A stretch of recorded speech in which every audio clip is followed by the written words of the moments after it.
once was a man and a woman, and they were expecting a baby.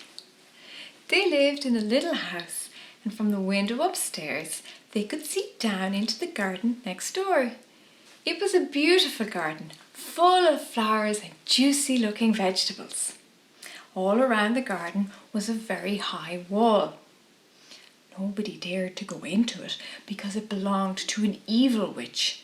She had great power and everybody was afraid of her. One day, the woman was standing by the window and looking down into the garden below. She saw a bed of big green cabbage. It looked so green and so delicious that she was overcome by a craving to taste it. She said to the man, "If I do not have some of this cabbage, I will die." So that evening at twilight, just as the sun was setting, he got the ladder, climbed over the high wall and quickly gathered as much of the witch's cabbage as he could fit into his pockets. Back he went over the wall and brought it to his wife. Immediately she made a big salad out of it and ate it greedily. It tasted so good. The next day she turned to the man and said, "You need to get me some more of that cabbage, 3 times more. If I don't have it, I'm going to die." Come evening time, he made haste once again over the wall and down into the witch's garden. There he was, stuffing the cabbage into his pockets when the witch appeared before him.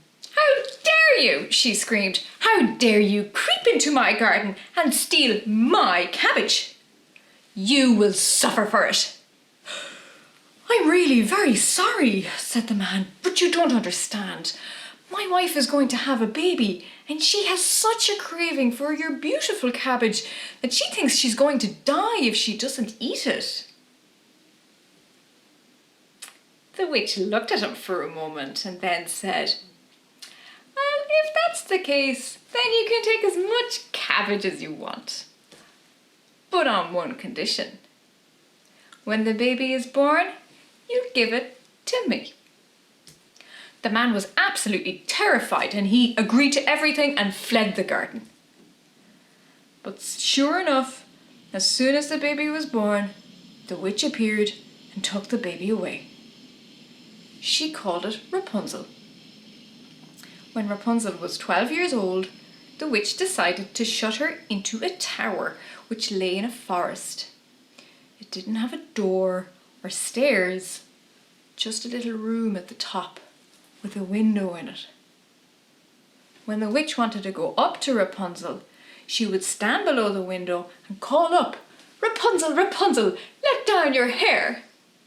For Rapunzel had magnificently long hair, as fine as silk, and when she heard the witch calling like that, she would throw her hair out the window so that the witch could climb up it. A few years later, the king's son, the prince, was walking through the forest one day, and he passed by the tower. He could hear Rapunzel singing a beautiful song. It was so charming that he stood still and just listened. He wanted to go up to the room, but he couldn't find the door into the tower. So he had to go home, but as her singing had so touched his heart, he came back every single day after that, just to listen to her. One day he was sitting in a tree listening to Rapunzel singing when he saw the witch come. He saw how she would cry, "Rapunzel, Rapunzel, let down your hair." And he saw how the hair cascaded out the window and how the witch could climb up it and in through the window. I must try that now tomorrow, thought the prince. So the next day when it began to get dark, he went to the tower and shouted up, "Rapunzel, Rapunzel, let down your hair." And immediately the hair fell down and the prince could climb up. At first, Rapunzel was absolutely terrified, but the prince was the same age as her, and soon they became best friends. He told her how much he loved her beautiful singing and she sang him every song that she knew. Rapunzel asked him then, "Will you help me escape from this tower? I just don't know how to get down. We will have much more fun together than if I stay here with that owl witch." So together they hatched a plan. Every time that the prince visited her, he brought her some rope, and she started to weave a ladder. She hid it under her pillow so that the witch wouldn't catch her. And as the days passed by, the ladder grew longer. One day, without thinking, Rapunzel said to the witch, "You know, I noticed that you're a lot heavier to pull up with my hair than the prince." The witch then knew that she had been deceived. "You have deceived me, and I thought I had separated you from all of the world." And with that, she took the scissors and grabbed the end of Rapunzel's long hair and snip, snip, snip, she cut it all off. She was so mad at Rapunzel that she brought her out to the desert that lay far beyond the forest and just left her there. But that wasn't enough for the evil witch knew. When the witch arrived back from the desert, she went to the tower and she waited. Soon enough, the prince arrived, and when she heard him shout up, "Rapunzel, Rapunzel, let down your hair," she threw down the hair that she had cut off and held onto it tightly as the prince climbed up. As he came in through the window, to his horror, he found the witch within and not Rapunzel. The witch mocked him. "Ha! You came for Rapunzel, but your beautiful bird sings no longer in her nest. This cat has got her and will scratch your eyes out as well. You will see Rapunzel no longer." She made for the prince, but in his terror he jumped out the window and landed in the bushes and briars at the foot of the tower.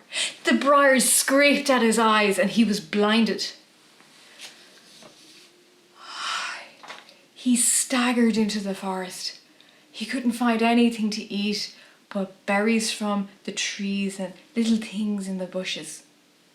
He wandered a very long time, blind and totally alone. Eventually, he came out on the other side of the forest, into the desert where Rapunzel had been left. Away in the distance, he could hear something. A sound. It was like music. He walked towards the music and it grew louder. It was someone singing. It was Rapunzel.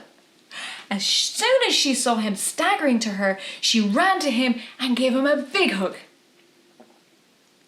But when she realized that he had been blinded, she started to cry. Her tears fell onto his face, but as if by magic, his eyes were healed and he could see again. He could see Rapunzel.